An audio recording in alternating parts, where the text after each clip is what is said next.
Assalamualaikum guys, apa khabar? Selamat datang ke channel Fakta Ingin Tahu. Sebelum memulakan video saya, tolong tekan button share, like dan subscribe supaya anda boleh menonton channel saya yang akan datang yang lebih menarik.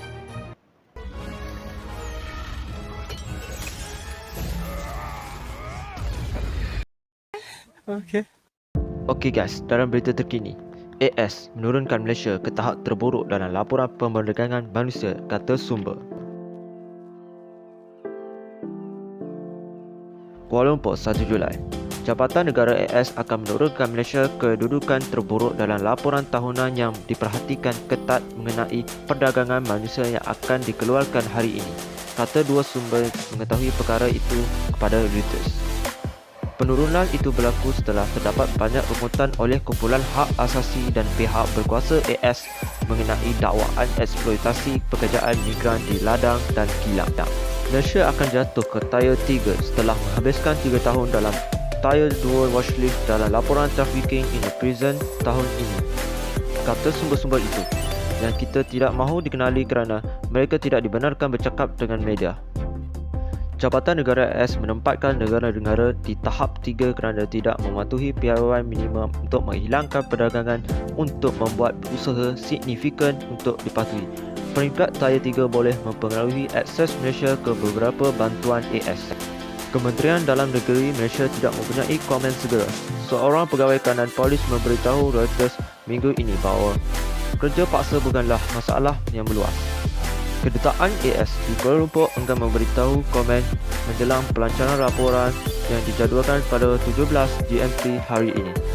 Reuters menghubungi Jabatan Negara tetapi tidak dapat menghubungi jurucakap di luar waktu penyelenggaraan AS biasa. Negara Asia Tenggara mempunyai hampir 2 juta pekerja asing dan kumpulan hak asasi mengatakan ada berjuta-juta lagi yang tidak berdokumen. Ia juga menempatkan lebih daripada 170,000 pelarian berdaftar dan pencari suaka, kebanyakan mereka adalah Rohingya dari Myanmar.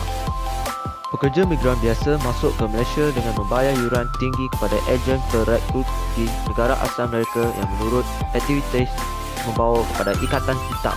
Sindiket jenayah terancang yang besar bertanggungjawab terhadap beberapa kejadian perdagangan manusia di Malaysia, kata Jabatan Negara dalam laporan TIP 2020. Pada tahun lalu, Amerika Syarikat telah mengenakan larangan import kepada 3 syarikat Malaysia atas tuduhan pekerja paksa dalam operasi mereka, termasuk pembuatan sarung tangan terkemuka di dunia dan pengeluar minyak sawit. Pembuat sarung tangan Top Glove mengatakan pada bulan April bahawa ia telah menyelesaikan semua petunjuk buruh paksa yang telah terdapat di kilangnya. 2 syarikat lain yang dilarang oleh Agensi Kastam dan Perlindungan Sepadan AS, Sendabi Plantation dan FGV Holding, mengatakan bahawa mereka telah melantik juru audit untuk menilai amalan mereka dan akan terlibat dalam NDC tersebut untuk mengatasi masalah yang ditimbul. Pakar hak pekerja migran bebas Andy Hall menyambut baik keputusan untuk menurunkan Malaysia. Pemerintahan Malaysia adalah pelaku utama yang harus memimpin memerangi pembudakan moden dengan pekerja paksa di dalam sepadan, katanya. Malaysia berada di tahap ketiga, peringkat terendah dalam laporan TIP hingga 2015 ketika dinaikkan taraf ke daftar tontonan Tier 2, langkah yang menimbulkan kritikan di Malaysia dan Amerika Syarikat. Laporan TIP 2020 mengatakan bahawa sementara Malaysia mengambil langkah-langkah untuk menghapuskan perdagangan orang, keterlibatan rasmi melemahkan usaha anti pemerdagangan manusia.